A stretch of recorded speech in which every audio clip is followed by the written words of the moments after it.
অন্তর্বর্তীকালীন সরকারে উপদেষ্টার সংখ্যা বাড়ছে। বঙ্গভবনের প্রেস উইং থেকে জানানো হয়েছে, আগামীকাল শুক্রবার বিকেল ৪টায় বঙ্গভবনের শপথ নেবেন উপদেষ্টারা। মুহাম্মদ ইউনূসের নেতৃত্বাধীন অন্তর্বর্তীকালীন সরকারে উপদেষ্টা সংখ্যা বাড়ছে। আজ বৃহস্পতিবার রাষ্ট্রপতি মো.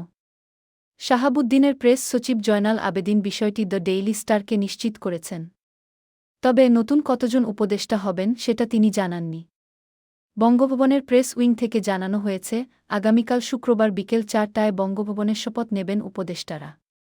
সাবেক ডেপুটি স্পিকার শামসুল হক টুকু, সাবেক ডাক, টেলিযোগাযোগ ও তথ্যপ্রযুক্তি প্রতিমন্ত্রী জুনাইদ আহমেদ পলক এবং ছাত্রলীগের ঢাকা বিশ্ববিদ্যালয় শাখার সাধারণ সম্পাদক তানভীর হাসান সৈকতকে ১০ দিনের রিমান্ডে পাঠিয়েছেন আদালত।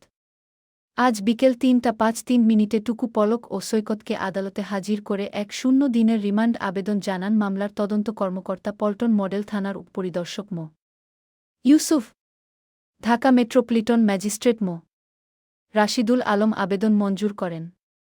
এ সময় আদালতকক্ষে বিএনপি ও জামায়াতপন্থী আইনজীবীরা তাদের সর্বোচ্চ শাস্তির দাবিতে স্লোগান দেন। অনাকাঙ্ক্ষিত ঘটনা এড়াতে আদালত এলাকায় সেনাবাহিনী, বিজিবি ও বাড়তি পুলিশ মোতায়েন করা হয়। গতকাল বুধবার রাতে রাজধানীর খিলক্ষেতের নিকুঞ্জ আবাসিক এলাকা থেকে এই ৩ জনকে গ্রেপ্তার করে পুলিশ। পুলিশ জানায়, তারা সেখানে আত্মগোপনে ছিলেন। গত ১ জুলাই নিউমার্কেট এলাকায় রিকশা চালক কামাল মিয়াকে হত্যার মামলায় তাদের গ্রেপ্তার দেখানো হয়।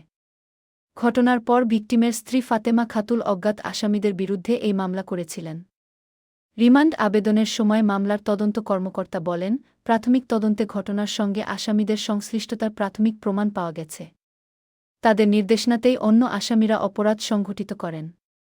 অন্যদিকে আসামিপক্ষের আইনজীবী রিমান্ড আবেদন বাতিল চেয়ে জামিন আবেদন করেন।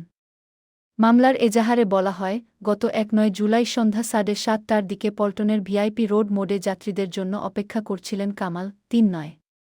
কিছুক্ষণ পর প্রতিবেশীর কাছ থেকে ফাতেমা জানতে পারেন তার স্বামী রক্তাক্ত অবস্থায় রাস্তায় পড়ে আছেন। ফাতেমা ও তার মেয়ে ঘটনাস্থল থেকে কামালকে ঢাকা মেডিকেল কলেজ হাসপাতালে নিয়ে গেলে রাত ৮টার দিকে চিকিৎসক তাকে মৃত ঘোষণা করেন। এজাহারে আরও বলা হয়, ফাতেমা আবারও ঘটনাস্থলে যান এবং স্থানীয়দের কাছ থেকে জানতে পারেন যে কোটা আন্দোলনকারীরা ১ জুলাই ভিআইপি রোড মোড়ে জড়ো হয়েছিলেন। এক পর্যায়ে দুর্বৃত্তরা পুলিশকে লক্ষ্য করে গুলি ছুড়লে পুলিশও ফাঁকা গুলি চালা। দুই পক্ষের ধাওয়া পাল্টা ধাওয়ায় আমার স্বামী আহত হন। দুর্বৃত্তরা এরপর গুলি ছুড়ে ঘটনাস্থল ত্যাগ করেন। গুলিবিদ্ধ হয়ে কামাল মিয়া রাস্তায় পড়ে যান।